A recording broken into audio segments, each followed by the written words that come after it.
ये जितने भी फोटोग्राफ्स लगे हैं, सर ने जैसे बताया कि जितने भी इंसान सक्सेसफुल हुए, अगर आप उसकी लाइफ स्टोरी देखेंगे तो कहीं ना कहीं एक मोमेंट आता है जहां पे वो इंसान की जो स्ट्रगल है वो पीक पे हो जाते हैं। वो इस मोमेंट पे आपको डिसाइड करना है कि आपको वहां से यू टर्न लेना है या आपको वहां से आगे निकलना है। इन सब लोगों ने डिसाइड किया कि उनको वहां से आगे निकलना है, एंड दैट इज द फंडा ऑफ लाइफ। सक्सेस उन्हीं को मिलता है जो इस स्ट्रगल वाले मोमेंट से आगे निकलने की सोचता है। जब भी आपको लगे कि आपके सिर पे बहुत मुसीबत है, जब भी आपको लगे कि आप हर तरह से गिर चुके हैं, जब भी आपको लगे कि आपके पास कोई ऑप्शन नहीं है, तब एक चीज आप अपने दिमाग में लाइएगा कि यही मोमेंट है जहां से आपकी तकदीर बदलने वाली है। क्योंकि डायमंड जो होता है वो जितना ज्यादा घिसता है उतनी ज्यादा उसकी वैल्यू होती है। सोना जो होता है वो जितना ज्यादा तपता है उतनी उसकी वैल्यू होती है। अगर आप जिंदगी में तप रहे हैं, अगर आप जिंदगी में घिस रहे हैं, अगर आपको लग रहा है कि आप हर तरह से मुसीबतों में गिरे हुए हैं, तभी आपकी जो वैल्यू है वो बढ़ने वाली है। और यही मेरा एटीट्यूड रहा है। लोग बोलते हैं कि तुम्हारी फाइनेंशियल कंडीशन ठीक नहीं थी, पापा इलेक्ट्रीशियन थे, मम्मी हाउसवाइफ थी, डायमंड के कारखाने में काम करती थी, उसके बाद उन्होंने मैरिज में रोटियां बनाने का काम किया और उस तरह से मैं पढ़ा। लेकिन जब मुझे पूछा जाता है कि ऐसी कौन सी चीज है आपकी लाइफ में जो आप बदलना चाहते हो, एंड आई सेड नथिंग। क्योंकि अगर वो चीजें नहीं होती मेरी लाइफ में तो शायद आज आपके सामने में नहीं होता। तो अगर लाइफ में प्रॉब्लम्स है, अगर लाइफ में स्ट्रगल है, जैसे सर ने बताया struggle is part of life, and I strongly believe in that. क्योंकि अगर हम दिल्ली में थे, मेरे दोस्त के साथ में निकला बाहर घूमने, तो बोलता है यार ऐसी लाइफ चाहिए, कोई मगजमारी नहीं, आराम से बैठते हैं पूरे दिन एसी वाले कमरे में, बहुत सारे पैसे हैं और कोई टेंशन नहीं, ऐसी लाइफ चाहिए मुझे। मेरे पास ऑप्शन है। बोलता क्या?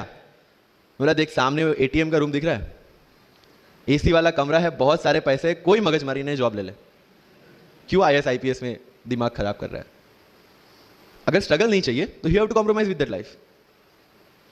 जब भारत वर्ष का सपना चंद्रगुप्त ने देखा, चाणक्य ने देखा, और उस भारत वर्ष को बनाने के लिए जब ये संघर्ष जारी था, और तब नंद के राजा धनानंद की डॉटर दूरदरा से चंद्रगुप्त को प्यार हो जाता है, और जब चाणक्य उनको बोलते हैं कि नहीं तुम्हें उससे दूर रहना है, तब चंद्रगुप्त बोलता है आचार्य कभी कभी सोचता हूं कि जिंदगी में या ये भारत के सम्राट बनने के लिए इतना त्याग, इतना बलिदान ना देना होता तो।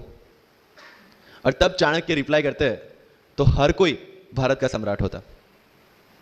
This is the fundamental rule of life. अगर आईएएस बनने के लिए, आईपीएस बनने के लिए सैक्रिफाइस करना नहीं पड़ेगा, अगर उसके लिए आपको त्याग नहीं करना पड़ेगा, तो आज पूरे इंडिया में हर घर में आपको आईएएस आईपीएस मिल जाएंगे। So when you are entering into this game of UPSC और MPSC, make sure that you have to sacrifice anything which will take you to your goal. लेकिन प्रॉब्लम यह है कि हमें टेंशन होती है, यार दोस्त की एंगेजमेंट है, उसकी बर्थडे पार्टी है, उसकी शादी है, अटेंड नहीं करूंगा तो बोलेगा मैं तेरी शादी में नहीं आऊंगा, एंड ऑल। लेकिन बिलीव मी, जब आप आईएएस बन जाओगे, वो सामने से याद दिलाएगा भाई इनविटेशन कार्ड नहीं भेजा तूने। समझ रहे हो? तो जो कुछ भी इसके लिए सेक्रीफाइस कर रहे हो, वो जब आप उस पोस्ट पे पहुंचोगे, सब कुछ वर्थ है, सब कुछ। मेरा इंटरव्यू था यूपीएससी का, मुझे एग्जैक्ट डेट याद है, 23 मार्च को मेरा इंटरव्यू था। 28 फरवरी को मुझे हॉस्पिटल में एडमिट किया गया क्योंकि मुझे इन्फेक्शन हो गया था बॉडी में, एंड बहुत हाई फीवर था, तो आईवी के अलावा कोई ऑप्शन नहीं था। 1 मार्च को ठीक होकर मैंने सोचा चलो दिल्ली निकलते हैं। 2 मार्च को मैं दिल्ली पहुंचा। 3 मार्च को वापस से टॉन्सिलाइटिस का अटैक होने की वजह से फ्लाइट लेके वापस से पालनपुर अहमदाबाद, अगेन हॉस्पिटलाइजेशन। 15 मार्च को I got relieved from the hospital. 16 मार्च को मैं दिल्ली पहुंचा, और 23 मार्च को I gave my UPSC interview. तो 1 महीने का हॉस्पिटलाइजेशन। उसके बाद जब दिमाग में ये था कि मेरे साथ जो लोग इंटरव्यू दे रहे हैं वो 1 महीने से प्रिपरेशन कर रहे हैं, एंड 1 महीने से मैं हॉस्पिटल में था, again I thought this is the moment to prove yourself. I went to the interview, और पूरे इंडिया में 2nd highest marks in interview. This is not to say कि मैंने कितना अचीवमेंट लिया, this is just to say UPSC is all about this. मैंने कोई preparation नहीं की थी यूपीएससी के लिए, इंटरव्यू के लिए, but again I scored good marks in interview, because UPSC सिर्फ आपका नॉलेज चेक नहीं करता। Make it very clear in your mind, जैसे सर ने बोला it's a game of wisdom. आपको पहले ऑफिसर बनना पड़ेगा यहां से। यूपीएससी का काम तो सिर्फ थप्पा लगाना है कि हाँ ये ऑफिसर बन गया। जितने भी आईएएस आईपीएस ऑफिसर्स को आप मिलोगे, you will realise this thing कि ऑफिसर वाली क्वालिटीज इसमें पहले से है। आप जब प्रिपरेशन स्टार्ट करते हैं तभी से समझ लीजिए कि आपकी आईएएस और आईपीएस की ट्रेनिंग भी स्टार्ट हो गई। बिकॉज जो क्वालिटीज आपको चाहिए as an officer, as an IAS, as an IPS, क्या क्वालिटीज चाहिए? फर्स्ट ऑफ ऑल कॉन्फिडेंस, कि जब आप उस सीट पे बैठते हैं, आपके सामने कोई भी क्वेश्चन आएगा, you will be able to handle the issue. ये कॉन्फिडेंस लेके आपको उस सीट पे बैठना है। यही कॉन्फिडेंस चाहिए when you start the preparation. Decision making, अगर हर एक टॉपिक पे आप हर एक कोई को पूछने जाते हैं भाई इसमें कौन सी बुक पढ़ूं, इसमें क्या पढ़ूं, इसमें क्या करूं, then you are not suitable for this exam. लोग बोलते हैं कि एक साल में प्रिपरेशन, जैसे मैंने जून 2016 में मैं दिल्ली गया और जून 2017 में मैं अपियर हुआ and I clear UPSC and GPSC. People से कि सर एक साल की मेहनत में आपने एग्जाम क्लियर कर दिया। यस, टेबल और चेयर पे बैठ के करने वाली मेहनत एक साल की थी, लेकिन उसके पीछे की मेंटल प्रिपरेशन कितनी पुरानी थी। जब मैं प्राइमरी स्कूल में था तब सोचा था कि आईएएस बनना है, और तब से मेरी जो जर्नी है, तब से मेरा जो टेम्परामेंट है, तब से मेरा जो एटीट्यूड है वो इसी डायरेक्शन में था। जब कॉलेज में था तब मैंने एनजीओ स्टार्ट किया, 3 एनजीओ से मैं जुड़ा था। जब लोग सोशल मीडिया व्हाट्सएप और फेसबुक पे बिजी थे, मैं वहां स्लम में जाके बच्चों को पढ़ा रहा था। क्यों?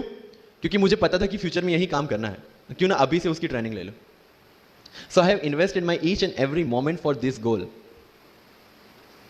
बिकॉज जो पर्सनालिटी टेस्ट लास्ट में यूपीएससी लेता है, इंटरव्यू नहीं है वो, we consider it as interrogation. Interview को इंट्रोगेशन लेके चलते हैं, वहां पे पूछताछ होगी नहीं।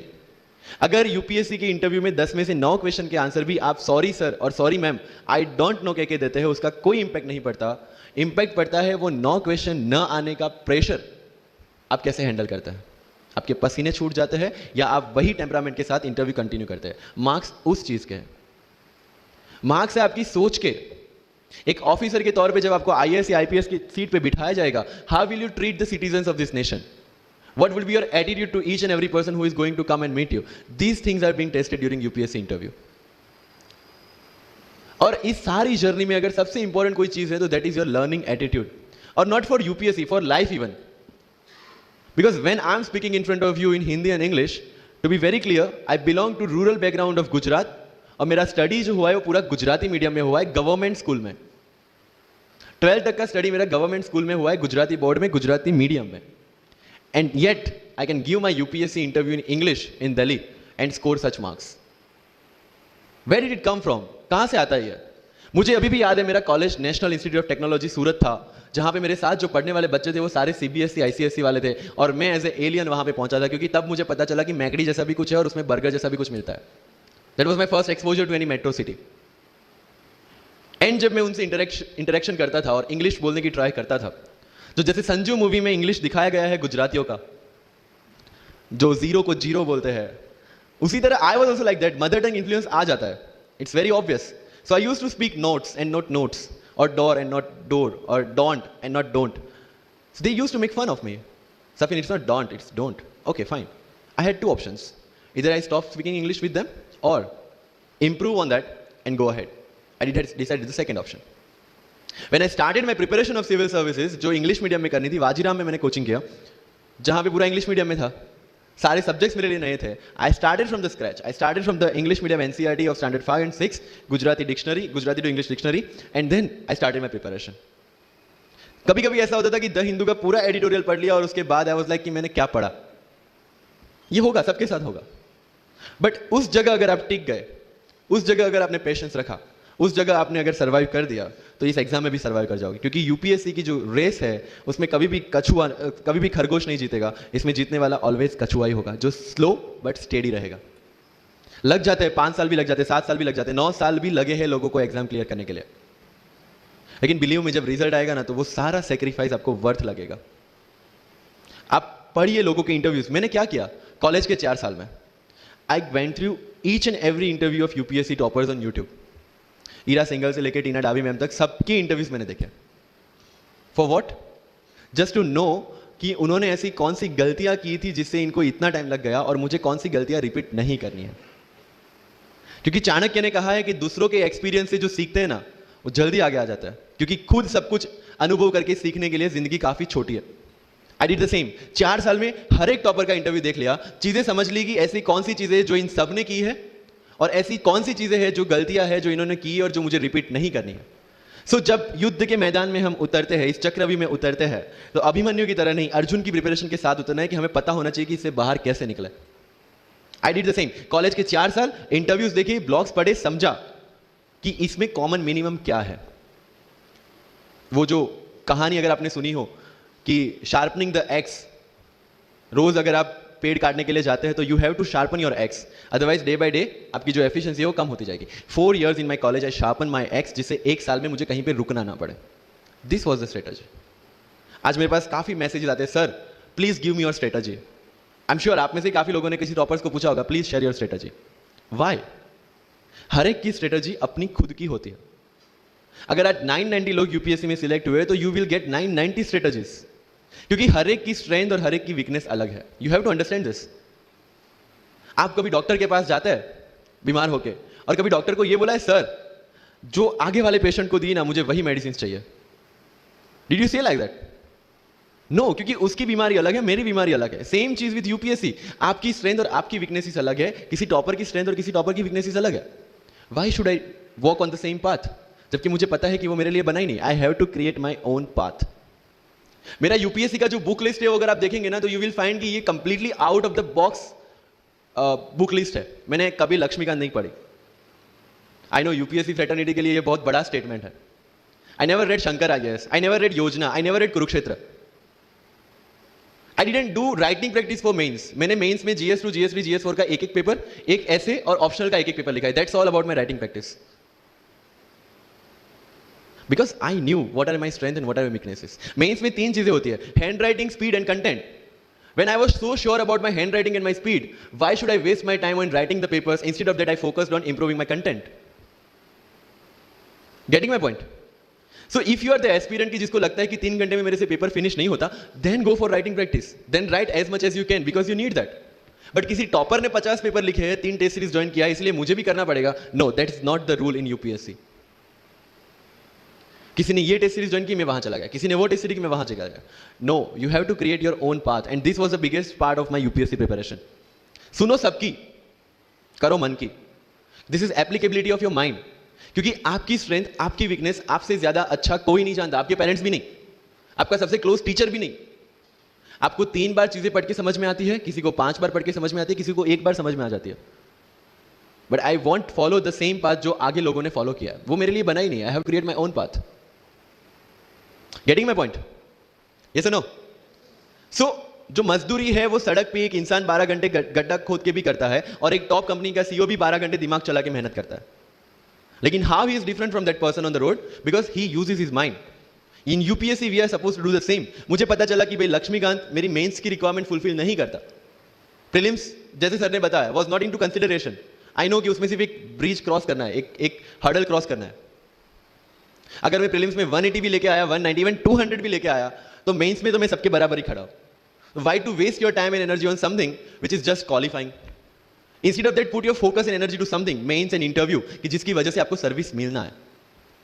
Good marks in mains ensure that you are in the list. Good marks in interview ensure that you get the service of your preference. Prelims is about quality, mains is about quantity. Prelims में always मेरा target एक ही था, जो भी test में देता था, जो भी मैं सॉल्व करता था, I just need to cross 120, that's all. जितना सेफली मैं 120 क्रॉस कर लेता था, I put the paper aside, क्योंकि आज तक यूपीएससी का कट ऑफ कभी 120 से ऊपर गया नहीं और जाने वाला नहीं है। That was very clear in my mind. So minimum risk लेके मैक्सिमम आउटपुट लेना, वो प्रीलिम्स का काम था। एंड उसके लिए आपको सिर्फ प्रैक्टिस ही चाहिए। As sir said, there is no separate preparation for prelims. What I did, जनवरी तक मेंस ओरिएंटेड प्रिपरेशन, फरवरी से I started test series. Vajiram में जनवरी से टेस्ट सीरीज स्टार्ट हो जाती है। I started test series, I started revising the things, and then prelims आ गया, दे दिया, खत्म। Even I am telling you, 27 of April को मेरा रिजल्ट आया सिविल सर्विस 2017 का। I got 570 rank. I was sure that I will get IPS, but again that IAS वाली चीज, तो फॉर्म फिलअप किया हुआ था। आई एम लाइक ओके चलो दे देते आई। सो 15-20 दिन तो सेलिब्रेशन में निकल गए। रिजल्ट आया, आईपीएस बन गए, अच्छा है, चलो सही। बाकी बचे थे मेरे पास 1 वीक 1.5 वीक, जिसमें से मेरे पास पढ़ना, तो पढ़ूँ क्या। आई टुक विजन 365, जिसमें से मैंने पढ़ना स्टार्ट किया, वो भी not with full heart, you know, क्योंकि एक बार जो आपका सेलिब्रेशन चल रहा है, एक सेंस ऑफ सिक्योरिटी आ जाती है। मैंने जैसे तैसे किया, लेकिन विजन में से इस बार कुछ पूछा नहीं, किसी में से कुछ नहीं पूछा 2018 में तो, but still I clear the prelims based on the last year preparation. मेरे साथ जिन्होंने 2018 की प्रिपरेशन की थी, जो 12 साल से 18 के लिए जो लड़ रहे थे, they couldn't clear the exam. Why? Because prelims is just a mind game, you have to understand that. सबसे अच्छी बात प्रीलिम्स में ये है कि आंसर आपकी आंखों के सामने है, जो मेंस और इंटरव्यू में नहीं है। So it's the most safest game. You just need to understand the trick which UPSC follows, where it can misguide you. तो अगर आपने यूपीएससी के पिछले 15-20 साल के पेपर आपने देख लिए हैं, तो आपको समझ में आ जाएगा कि यहां पे गड्ढा है। अगर यूपीएससी ने इस टाइप का स्टेटमेंट रखा है, तो you have to be careful about this. But होता यह है कि हम विजन वाजीराम की टेस्ट सीरीज करके जाते हैं, हमारा माइंडसेट उस हिसाब से बन गया है, and then we try to attempt UPSC. So मेरा स्ट्रिक्टली एक ही चीज आपको कहना है कि अगर आपका प्रीलिम्स जून में है तो मिड ऑफ मई तक सारी टेस्ट सीरीज खत्म कीजिए, लास्ट 15 डेज में सिर्फ यूपीएससी के प्रीवियस ईयर के पेपर्स कीजिए, तो आपका जो माइंडसेट है वो यूपीएससी एंगल से सेट हो जाएगा। फिर you will not target the prelims exam from Vision और Vajiram point of view, you will do it from UPSC point of view. This is mind game, see this can not be taught in any class और this can not be written in any book, this you have to understand by yourself. Wisdom जो sir ने बोला, अगर 5 लाख लोग prelims में बैठते हैं और 15,000 क्वालिफाई करते हैं, what is different with those 15,000? There are certain keys जो आपको पकड़नी है प्रीलिम्स के लिए। Test series is a practice test. हम क्या करते हैं, टेस्ट सीरीज दे दिया, मार्क्स देख लिए, खत्म। No, that is not for your evaluation, that is part of your learning process. What I used to do sir, कि वाजीराम का जब टेस्ट खत्म होता था, मैं घर पे आके खुद उसकी की बनाता था। How does it help you? It helps me to understand the entire topic again, 1 to 100 question, 100 topics, again you are revising. Key में क्या होता है, जो 4 ऑप्शन दिए उसके इर्द गिर्द ही पूरा सॉल्यूशन देता है। जब आप गूगल पे पढ़ते हैं, you understand the whole topic again. तो अगर सेम टॉपिक में से कोई और क्वेश्चन भी आ जाता है, you already revise the things. This is how you will practise for prelims. अगर कहीं पे भी टाइम इन्वेस्ट कर रहे हो, you have to get optimum output out of that. लोग करंट अफेयर्स के नोट्स बनाते हैं न्यूज़पेपर पढ़ के, I never made any notes. Why? जब कोचिंग क्लासेस इतना पैसा दे के उनके लोगों को बिठा के न्यूज़पेपर में से, पीआईबी में से, पीआरएस में इतना अच्छा मंथली मैगजीन प्रिपेयर करते हैं, what's the need for me to write down the same thing again in my notes? उससे बेटर है कि मैं वो मंथली मैगजीन बार बार रिवाइज कर लूं। वाजीराम में एक सिस्टम है, 500 लोगों का क्लास होता है। अगर आपको फ्रंट रो में बैठना है तो you have to go 1 hour early. So मैं 1 घंटे पहले जाता था, लेकिन 1 घंटे पहले जाके लोग वहां क्या करते थे, they started discussing the things जिनके बारे में उनको खुद को पता नहीं होता। What I used to do, putting on my headphone, taking the monthly magazine and going through the sections one by one. 1 साल मंथली मैगजीन को 1 घंटे वहां बैठ के ही रिवाइज किया है, no extra time for that. और इसी हिसाब से प्रीलिम्स के पहले मेरे मंथली मैगजीन 5 बार रिवाइज हो चुके थे। That give you the confidence to go for the prelims exam. Revision, हर बार क्या होता है प्रीलिम्स में जाते हैं, एक क्वेश्चन देखा, 2 ऑप्शन पता है, 2 ऑप्शन नहीं पता है, होता है यूपीएससी में, इट्स वेरी कॉमन। 2 ऑप्शन पता है, that means you have read that topic, 2 options नहीं पता, that means you lack clarity on that topic. ये डिलेमा वाले क्वेश्चंस जितने कम, आइदर आपको आता है और नहीं आता है, दैट्स ऑल। जितने ज्यादा क्वेश्चंस में डिलेमा, उतना आपका रिवीजन ज्यादा चाहिए, उतनी आपकी क्लैरिटी कम है। This is simple test for checking out कि आपकी प्रिपरेशन कहां तक पहुंची है। जब भी टेस्ट लेके बैठो, टॉपिक है, अगर पढ़ा हुआ है तो यू मस्ट नो एवरीथिंग, अगर नहीं पढ़ा है that's not the issue. See, you just need to score 60% or 70% in prelims. Same thing, 50% in mains. So there is no one who can clear the 100% syllabus of UPSC. आज तक UPSC, GPSC दोनों first attempt में clear करने के बाद भी, if I am asked something from medieval India, I don't know anything. पढ़ा ही नहीं मैंने, स्किप कर दिया। मुझे पता है कि अगर 2 क्वेश्चन पूछते हैं प्रीलिम्स में, why to invest such a time on that? Instead of मैं पॉलिटी और इकोनॉमी का रिवीजन ना करूं जिसमें से श्योर क्वेश्चन आने हैं, या फिर मैं इकोनॉमी और एनवायरमेंट ना पढ़ूं जिसमें से 15-20 क्वेश्चन श्योरली आने हैं। Why to waste some time on something which is very uncertain in exam? And believe me, जब मैंने मेडिवल छोड़ा, मैं सर के पास गया था, ही माइट नॉट रिमेंबर, लेकिन मुझे याद है, मैं बोला सर मेडिवल पढ़ूं? बोलते क्वेश्चन पूछते तो नहीं है मेडिवल में, लेकिन मैं ये नहीं कहूंगा कि तुम मेडिवल मत पढ़ो, क्वेश्चन आ गए तो। एंड आई अंडरस्टूड, सर समझदार को इशारा काफी है। I left the portion and 2017 के प्रीलिम्स में एक भी क्वेश्चन मेडिवल से नहीं है। अब इसको आप लक बोलोगे, और ये लक तब बना जब मैंने कोई डिसीजन लिया, समझ रहे हो, राइट? तो सी यूपीएससी, मैंने पहले भी अपने इंटरव्यूज में कहा और आज फिर से करा, it's just a mind game, it's just a mind game. चीजों को समझना है। मेंस में अगर मैंने आंसर राइटिंग नहीं किया तो I should not gate demotivated, because मुझे पता है कि मुझे उसकी जरूरत नहीं है।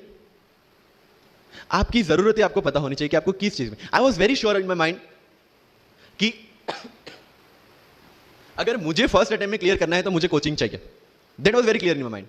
जब मैंने सोचा कि कोचिंग करना है, वाजीराम में करना है, क्योंकि I research a lot about coaching institutions, तब मैं डिसीजन पे पहुंचा कि वाजीराम में करना है। पता चला कि वहां की फीस 1.5 लाख है, रहने का खर्चा 3-3.5 लाख तो आराम से हो जाएगा। मेरे घर में टोटल सेविंग 10,000 से ज्यादा नहीं थी उस time, but I saw the dream, करना है, यहीं से करना है। एंड फिर गांव से एक बिजनेसमैन ने बोला कि ठीक है, you go to Delhi, you pursue your dream, I will finance your expenditures.